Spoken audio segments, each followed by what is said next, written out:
आइए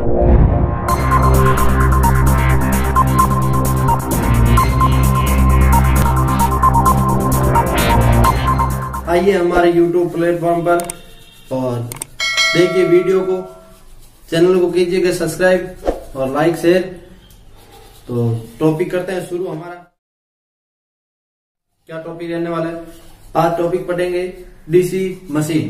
DC machine के कौन कौन से पार्ट होते हैं और डीसी मशीन किस सिद्धांत पे काम करता है और क्या होता है डीसी मशीन में।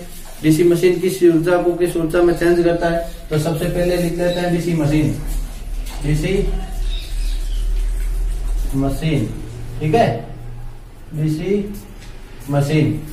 तो डीसी मशीन पढ़ना है आज। सबसे पहले डीसी मशीन किस सिद्धांत पे काम करता है, डीसी मशीन किस ऊर्जा को किस ऊर्जा में चेंज करता है, ये जान लेते हैं। सबसे पहले देखो डीसी मशीन कितने प्रकार के होते हैं आपको बता देता हूँ।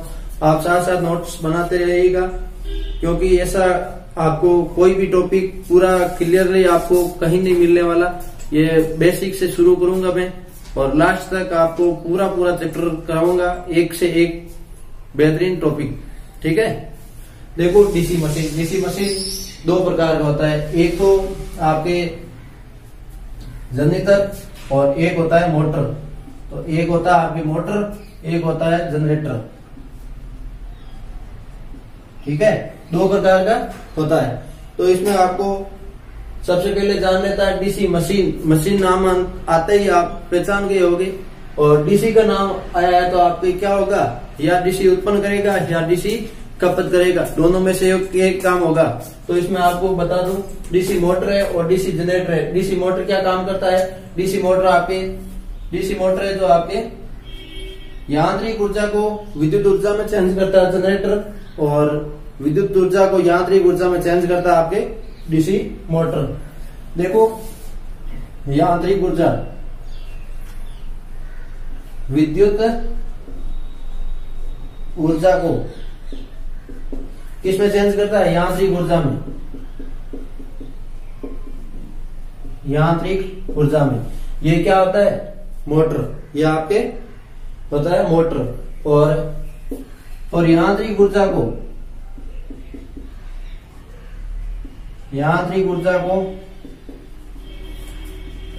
इसमें विद्युत ऊर्जा में चेंज करता है। विद्युत ऊर्जा ये आपके होता है जनरेटर। ठीक है, इसी के बाद आगे बात करते हैं इनके मेन पार्ट्स के बारे में। ये किस सिद्धांत पे काम करता है? देखो विद्युत ऊर्जा को यांत्रिक ऊर्जा में, यांत्रिक ऊर्जा को विद्युत ऊर्जा में परिवर्तन करने वाली ये डीसी मशीन है। और इसमें हम अलग चैप्टर बनाएंगे, अलग वीडियो बना के आपको बताएंगे, जिसमें आपको डीसी मोटर के बारे में अलग समझाएंगे, डीसी मोटर जनरेटर के बारे में अलग समझाएंगे। इस वीडियो में डीसी मशीन में आप किस सिद्धांत पे काम करती है डीसी मशीन ये जानेंगे। इसके बाद आपके डीसी मशीन के कौन कौन से पार्ट्स होते हैं, मौलिक आवश्यकता क्या होती है, उनके बारे में जानेंगे जरूर। ठीक है, इसी के बाद आगे बढ़ते हैं। इसके आगे बढ़ते हैं तो आपका आता है ये डीसी मशीन है जो कि सिद्धांत पे काम करता है। सिद्धांत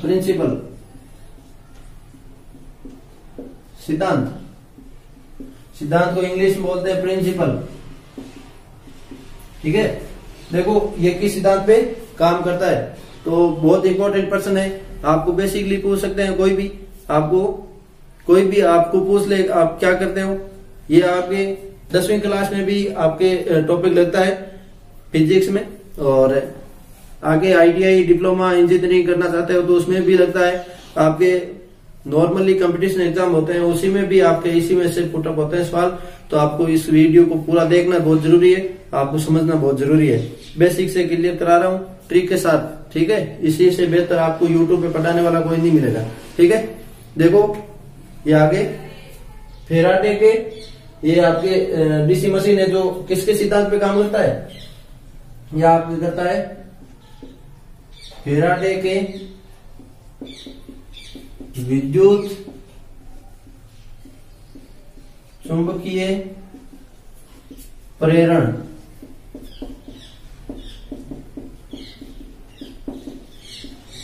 के सिद्धांत पर कार्य करता है। ठीक है, यह विद्युत चुंबकीय प्रेरण के सिद्धांत पर काम करता है। आपके विद्युत चुंबकीय प्रेरण ये सिद्धांत है क्या, इसके बारे में कुछ बता देता हूँ। किसी धारावाही चालक में, देखो विद्युत चुंबकीय प्रेरण क्या कहता है, किसी धारावाही चालक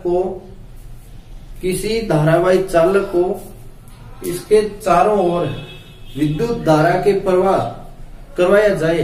किसी धारावाही चालक, जैसे ये आपके पास चालक है, ठीक है, किसी धारावाही चालक को विद्युत धारा का प्रवाह करवाया जाए। किसी चुंबकीय क्षेत्र में यदि धारावाही चालक घुमाया जाए, इसमें आपके धारावाही चालक में ये घुमाया जाए तो आपकी क्या होगा, चुंबकीय विद्युत वाहक बल उत्पन्न करेगा।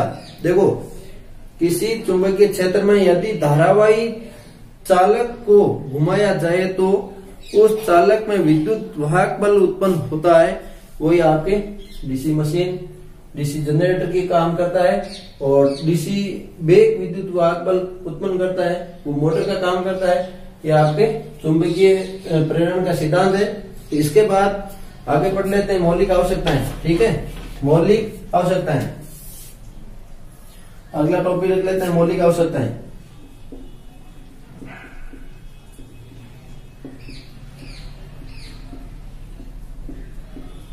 देखो मौलिक आवश्यकताएं क्या होती है, जैसे हम जनरेटर या डीसी मशीन या मोटर बनाना चाहते हैं। डीसी मशीन नाम पड़ा है तो आपको मशीन के बारे में जानकारी होगी। ये आपकी घूर्णी युक्ति है, ये आपके सबसे पहले जानना बहुत जरूरी है। जैसे आपको ट्रांसफार्मर का पूछ लिया जाए तो ट्रांसफार्मर की स्थिर युक्ति है, ये आपकी घूर्णन युक्ति है। तो इसके बाद आपको बता दें ये मौलिक आवश्यकता है। मौलिक आवश्यकता मतलब इसको बनाने के लिए क्या क्या जरूरत पड़ेगी, किसकी जरूरत पड़ेगी, ये इसमें क्या होता है, इस बारे में आपको मैं बताऊंगा, ठीक है। देखो आपको मैं बताने वाला हूं मौलिक आवश्यकता के बारे में। मौलिक आवश्यकता में सबसे पहले आपके पास क्या होगा, स्टेटर। देखो एक स्टार्टर और एक स्टेटर दो अलग अलग होता है, एक स्टेटर और एक स्टार्टर। तो ध्यान रखना स्टेटर और स्टार्टर में अंतर क्या होता है। स्टार्टर तो आपके होता है जो मोटर को चालू करने के लिए होता है, मोटर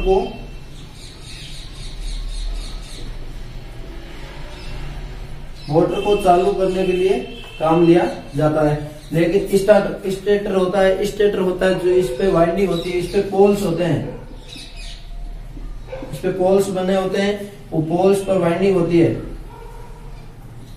पोल पर वाइंडिंग, ठीक है, पोल पर वाइंडिंग होती है। ये आपकी स्टेटर होता है, ये मोटर के अंदर होता है, मोटर की बॉडी के अंदर होता है, ठीक है। और ये आपके मोटर चालू करने के लिए अलग से लगाया जाता है। जैसे डीसी मोटर है, डीसी मोटर का 3 पॉइंट, 2 पॉइंट, 4 पॉइंट स्टार्टर काम लेते हैं, उसी तरीके से वो अलग स्टार्टर होता है। ये आपके स्टार्टर होता है जो अलग मोटर के अंदर काम लिया जाता है। इसके बाद आगे ये क्या होता है, किस लिए काम होता है इसका,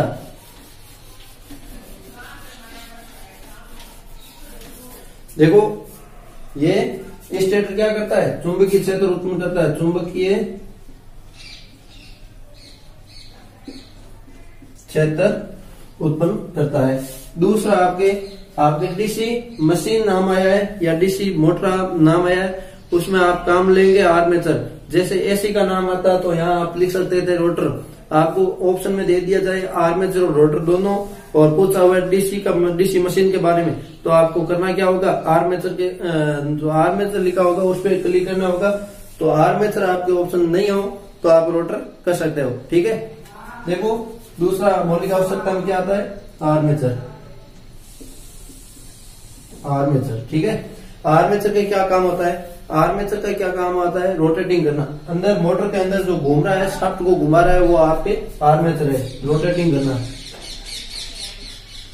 रोटेटिंग, ठीक है। इसके बाद तीसरी मौलिक आवश्यकता क्या ले लेते हैं आपके, तीसरी मौलिक आवश्यकता है वो आपके कम्यूटेटर ले लेते हैं। जैसे डीसी मशीन है, डीसी मशीन जैसे जनरेटर काम लिया आपने, देखो कम्यूटेटर,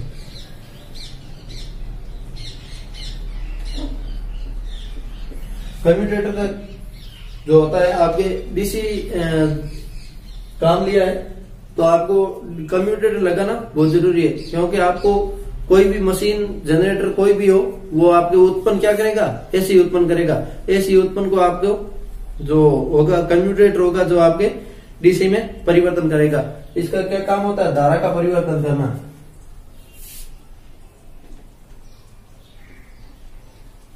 धारा का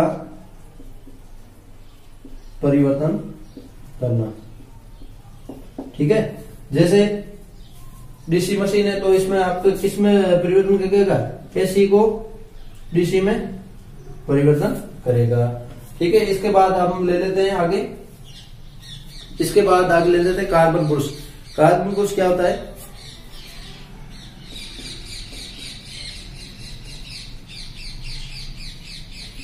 कार्बन बुश। कार्बन बुश का क्या काम होता है, कार्बन बुश आपके जो डीसी मशीन होती है उसमें आपके रोटर, स्टेटर और आर्मेचर दोनों में सप्लाई दी जाती है, और एसी मशीन होती है उसमें आपके केवल आर्मेचर में नहीं देके और स्टेटर एक में सप्लाई दी जाती है। और एक डीसी एसी मशीन में आपके एक स्लिप रिंग मोटर आती है, उसमें आपके वाउंड रोटर लगा होता है, उसमें आपके स्लिप रिंग लगी होती है, और दूसरी जो होती है इसमें सब में आपके स्टेटर में सप्लाई दी जाती है। जैसे आपके कार्बन बुश है, कार्बन बुश क्या करता है, आर्मेचर में सप्लाई देने के लिए काम आता है। आर्मेचर में सप्लाई देने के लिए लगाया जाता है। इसके बाद हम ले लेते हैं आपके, देखो स्टेटर हो गया, आर्मेचर हो गया, आपके कम्यूटेटर हो गया, कार्बन बुश हो गया। इसके बाद में मोस्ट इम्पोर्टेंट जो भी आपके चीज है, जो आपके मोटर चलाना है या जनरेटर चलाना है उस पर डिपेंड करता है। जैसे आपको मान लो मोटर चलाना है तो आपको क्या जरूरत पड़ेगी, विद्युत ऊर्जा की, ठीक है। और जब भी आपको जनरेटर चलाना है, हम डीसी मशीन पढ़ रहे हैं, नए की मोटर जनरेटर अलग अलग पार्ट पढ़ रहे हैं, डीसी मशीन में आपको मौलिक आवश्यकताएं पढ़ रहे हैं, तो मौलिक आवश्यकताएं आपको क्या करना है, देखो अभी मोटर का बताया था, मोटर चलाने के लिए विद्युत ऊर्जा की जरूरत पड़ेगी, लेकिन जनरेटर चलाने के लिए यांत्रिक ऊर्जा की जरूरत पड़ेगी, यांत्रिक ऊर्जा। देखो ये तो आपकी थी मौलिक आवश्यकताएं।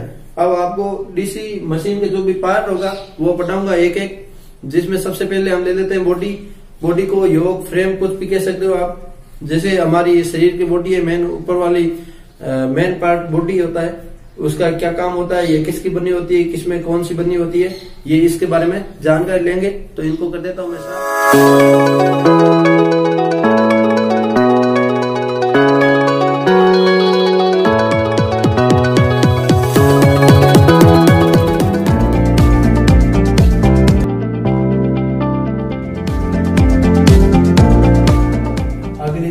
बॉडी या फ्रेम,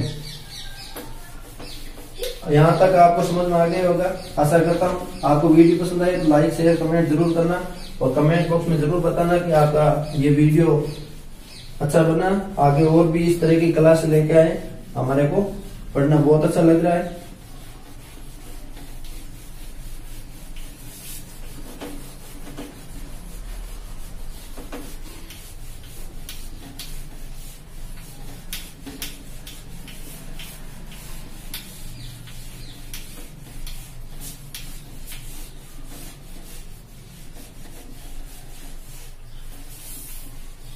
देखो अब आगे पढ़ते हैं, आगे पढ़ लेते हैं। अब सबसे पहले मेन पार्ट्स, डीसी मशीन के पार्ट्स पढ़ लेते हैं।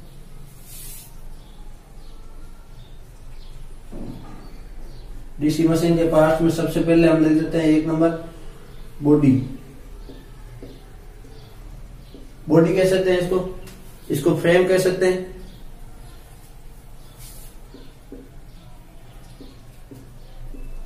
इसको फ्रेम कह सकते हैं, और इसको क्या कह सकते हैं, योग भी बोला जाता है इसको। देखो योग भी बोला जाता है। ये किसकी बनी होती है, डीसी मशीन में जो भी बॉडी किसकी बनी होती है, इसका क्या काम होता है वो बता देता हूं। देखो इसका मेन पहला काम होता है आपके सुरक्षा प्रदान करना।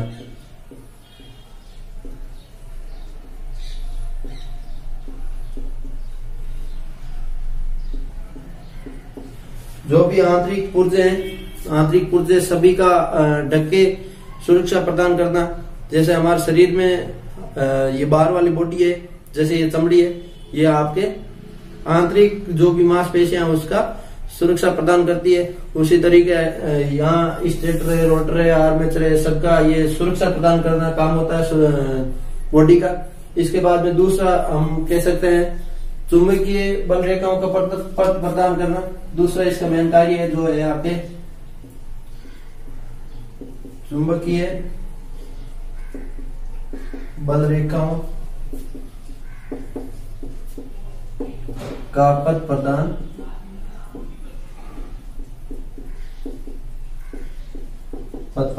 करना।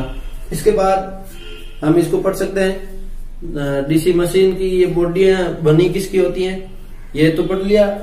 चुंबकीय पथ प्रदान करना और बल रेखाओं का जो चुंबकीय पथ प्रदान करना और सुरक्षा प्रदान करना, ये होता है। ये बनी किसकी होती है, छोटी मशीनों को किसकी बनी होती है, बड़ी मशीनों की किसकी बनी होती है।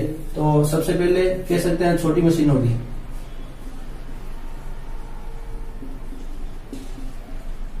छोटी मशीनों की बॉडी है वो आपकी किसकी बनी होती है, कास्ट आयरन, ठीक है। और बड़ी मशीनों की बोल दे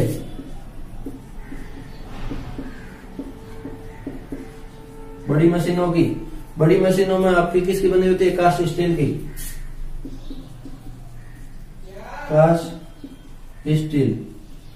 कास्ट स्टील कह सकते हो, या आप कह सकते हो मुर्दू इस्पात।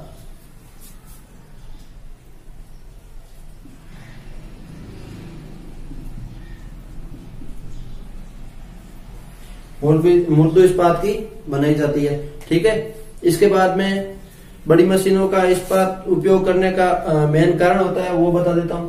देखो आप कहेंगे कि ये छोटी मशीन है, छोटी मशीनों को हल्की बरतने लगे, क्योंकि इसमें छोटी मशीनों में क्या होता है, जो लॉसेस होते हैं वो भी कम होते हैं और छोटे जगह काम लेने के लिए इसको काम ले सकते हैं। जैसे आप उदाहरण के तौर पे ले सकते हो आपके डायनमो है जो छोटी मशीन है, तो इसकी बॉडी कास्ट आयरन की बनाई जाती है, लेकिन इसकी आंतरिक जो सामर्थ्य है वो कुछ होती है। इसके बाद में बड़ी मशीनों के कास्ट स्टील या मुर्दू इस्पात की बनाने का मुख्य कारण क्या है, ये बता देता हूं। ये आपके क्या होता है, इस्पात की जो भी हानियां होगी, बड़ी मशीनों का इस्पात का उपयोग करने का मुख्य कारण, देखो चुंबकीयशीलता इस्पात की अधिक होती है लोहे की अपेक्षा, इसलिए एक तो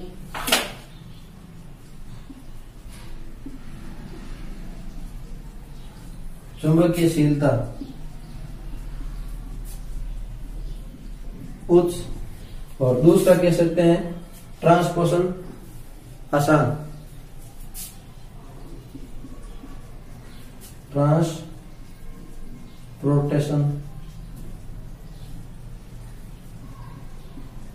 आसान, इसलिए आपके कास्ट स्टील या कास्ट आयरन की बनाई जाती है। मतलब ट्रांसपोर्टेशन आसान, मतलब एक जगह से दूसरी जगह ट्रांसपोर्ट करे। तो आपकी बड़ी मशीन में जो दिक्कत आएगी, लोहे में भार अधिक होता है और इसमें कास्ट स्टील में आपके भार कम होता है, इसलिए आपके आसानी से परिवर्तन की जा सकती है। इसके बाद हम बात करते हैं आपके, यह तो आपके बॉडी के बारे में मेन बातें जो बता दी, इसी से अलावा और कोई सवाल नहीं आने वाला है। ये इसके बाद में हम पढ़ लेते हैं पोल क्या होता है। देखो बॉडी को मैं यहाँ साफ कर देता हूं, इसके बाद हम पढ़ लेते हैं पोल।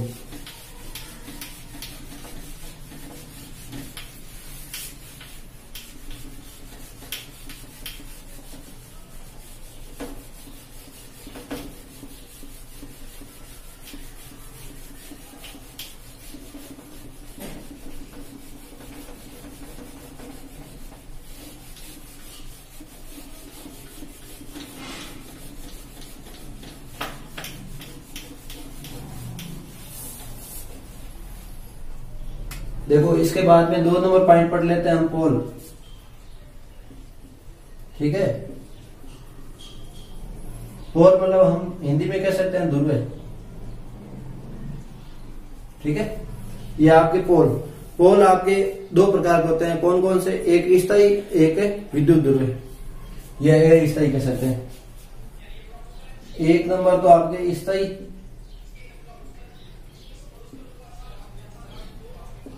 स्थायी पोल, दूसरा कह सकते हैं हम विद्युत पोल। विद्युत पोल मतलब इसमें जो भी पोल होते हैं माइल्ड स्टील के किसके बने होते हैं, उस पे आपके तांबे का तार प्लेट के, ये विद्युत पोल कहलाते हैं। ये इस तरह पोल छोटी मोटर में यूज करते हैं, जैसे हम कह सकते हैं डायनामो है,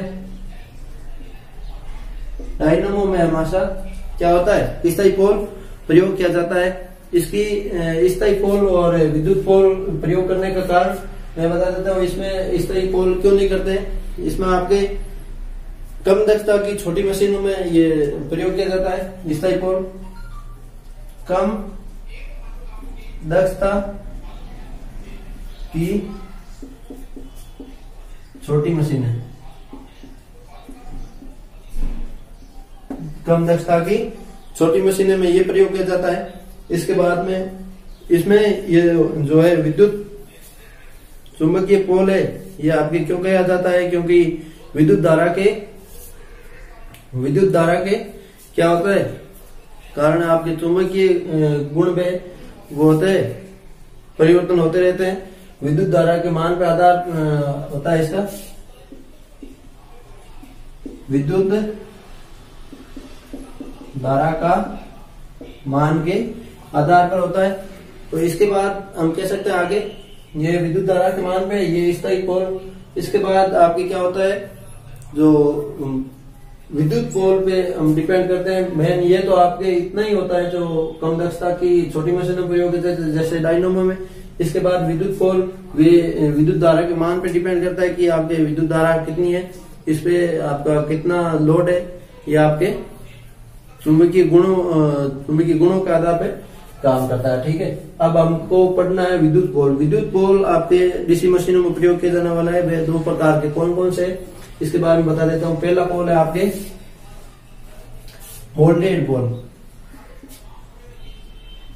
मोल्डेड पोल, और दूसरा है आपके सुसहित लेमिनेटेड पोल, सुसहित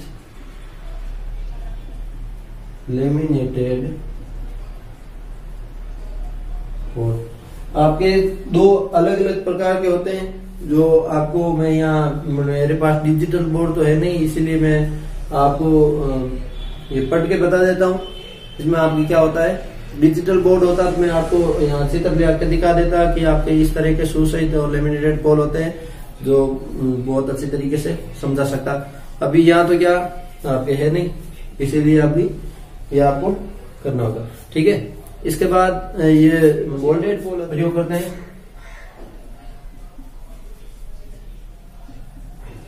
छोटी मशीनों यूज। ठीक है, ये आपके छोटी मशीनों में यूज होते हैं। और क्या होता है इसमें, ये किसके बने होते हैं, कास्ट आयरन के, ये कास्ट आयरन के बने होते हैं। इसके बाद क्या होता है, ये बॉडी के साथ मोल्डेड करके लगाया जाता है। ये जो भी आपके बॉडी बनी होती है, बॉडी में आपके जैसे जनरेटर की गोल बॉडी बनी है, बॉडी के अंदर ही आपके फिट किया जाता है, मोल्डेड करके कसा जाता है। बॉडी के साथ मोल्डेड करके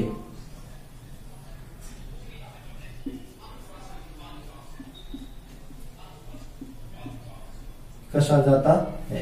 ये आपके, अब सुसहित लेमिनेटेड पोल पढ़ लेते हैं। ये आपके किसका बना होता है, ये किसमें यूज होता है, ये बड़ी मशीनों में यूज होता है। ये आपके किसका बना होता है, कास्ट स्टील, या आप कह सकते हो, या आप कह सकते हो इसका एनील्ड स्टील का बना होता है, एनील्ड स्टील। ठीक है, इसके बाद ये बॉडी के साथ मोल्डेड करके कसा जाता है, ये बॉडी के साथ नट बोल्ट के माध्यम से कसा जाता है, ये बॉडी के साथ नट बोल्ट से कसा जाता है। ठीक है, ये बॉडी के साथ नट बोल्ट से कसा जाता है। इसके बाद आपके ये तो आ गया मोल्डेड पोल और शूज सहित लेमिनेटेड पोल। इसके बाद सॉलिड कोर और लेमिनेटेड कोर होती है। इसमें कोर कौन सी होती है? इसमें तो आपके होती है जो सॉलिड कोर होती है और इसमें आपके लेमिनेटेड कोर होती है। ठीक है, इसके बाद हम आगे पढ़ लेते हैं कि सॉलिड कोर और लेमिनेटेड कोर पढ़ने के बाद पोल के आगे भाग वो शू की तरह होता है, वो किस लिए होता है? और शू से लेमिनेटेड पोल और मोल्डेड पोल दोनों ही आगे से आपके जूते के आकार का बना होता है। जैसे ये आपके पोल है मान लो, ठीक है, ये आपके पोल है।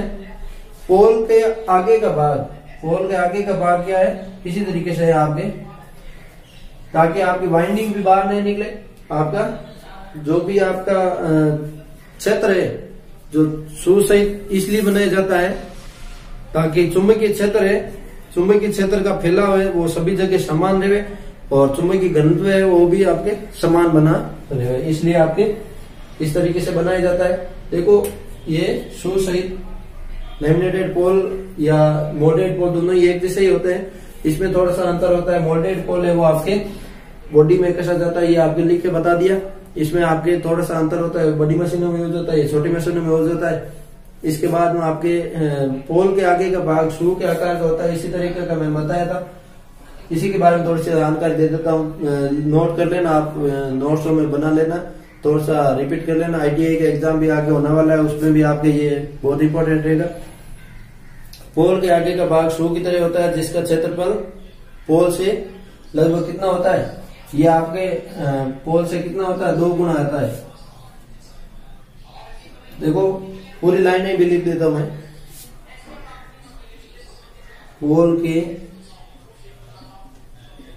आगे का भाग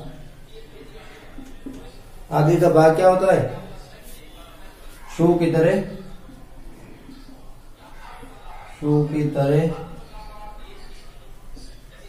होता है। ठीक है, पोल के आगे का भाग है जो शू की तरह होता है, जिसका क्षेत्रफल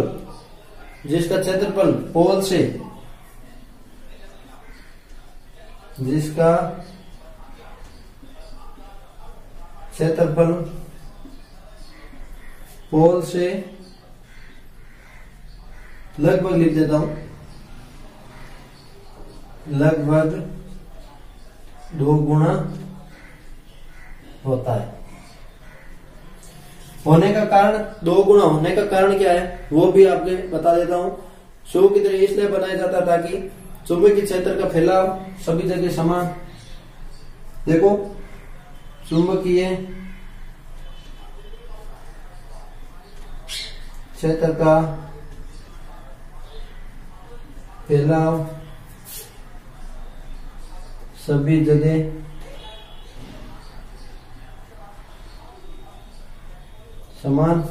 और दूसरा आपको बता दूं, जो चुंबकीय क्षेत्र घनत्व है वो भी समान। चुंबकीय घनत्व सभी जगह समान। यह आपके शू के आकार के बनने का कारण था।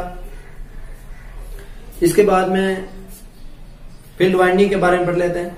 ये आपके साफ कर देता हूं, अच्छे तरीके से स्क्रीनशॉट ले लेना और कॉपी में नोट कर लेना ताकि आपको कोई प्रकार की दिक्कत ना हो। ठीक है, इसके बाद आगे पढ़ लेते हैं आपके वाइंडिंग के बारे में।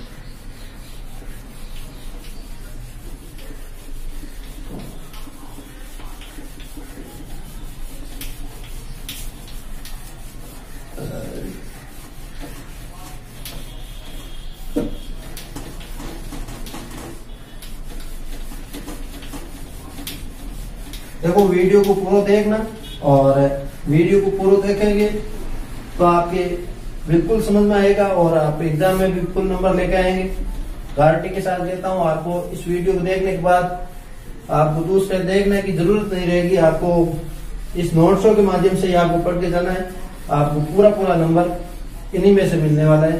देखो एक भी पर्सन बाहर नहीं जाएगा, मॉडल जनरेटर का जो भी आएगा इसमें सब बता दूंगा, ठीक है। देखना एक एक अच्छी तरीके से। बोर्ड क्या पुराना हो गया इसलिए साफ कठिन हो रहा है।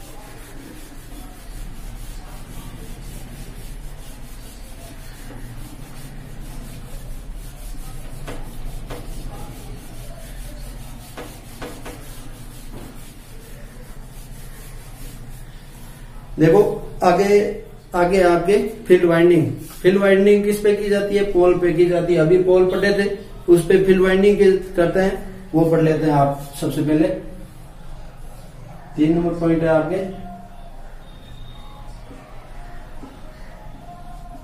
फील्ड वाइंडिंग, ठीक है।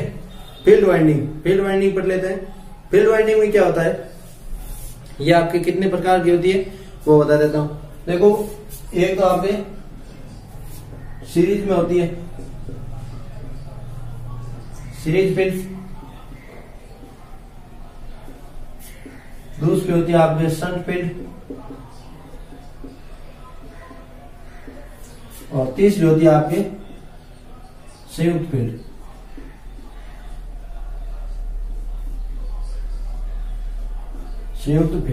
ठीक है। इसमें आपके शंट फील्ड, सीरीज फील्ड और संयुक्त फील्ड। संयुक्त फील्ड में क्या होता है, सीरीज और शंट का मिलना होता है, सीरीज प्लस शंट।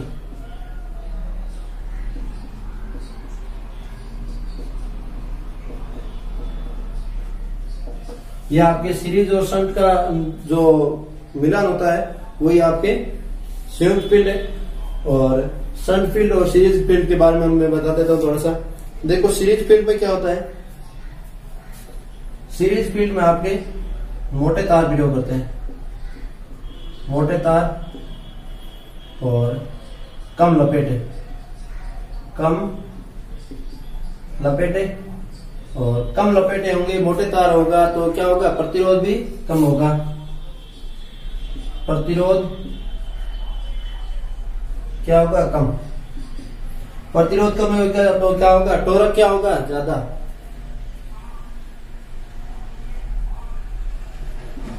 टोरक उच्च, ठीक है।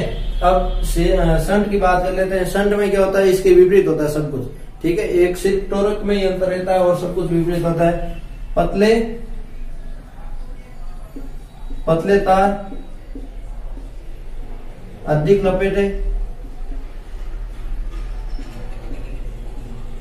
लपेटे होंगे तो आपकी क्या होगा, प्रतिरोध क्या होगा, उच्च होगा। प्रतिरोध उच्च। और क्या होता है, टोरक इसमें क्या रहता है, नियत रहता है। टोरक नियत। ये था आपके फील्ड वाइंडिंग के बारे में। जो भी आज हमने पढ़ा था, ये 35-36 मिनट हो चुके हैं, और इससे अगले पार्ट में हम पढ़ेंगे आर्मेचर के बारे में, और बाकी रहे जो भी आपके डीसी मशीन में पार्ट्स बाकी रहेंगे वो पढ़ लेंगे। हमारा ये मकसद है कि एक एक टॉपिक बेसिक से क्लियर कराते जाऊं, जिससे आपको कोई परेशानी नहीं हो और अच्छी तरीके से आपको समझ में आए, और वो भी आपके एग्जाम में प्रश्न पुटअप हो। ये 10वीं क्लास में भी काम करेगा। और आईटीआई जो स्टूडेंट अभी इलेक्ट्रिशियन थ्योरी के और मैथ्स के चैप्टर वो है एग्जाम बाकी है, उसमें भी आने वाले हैं थ्योरी में, बहुत इंपॉर्टेंट है। ठीक है दोस्तों, इसी के साथ जय हिंद, जय भारत।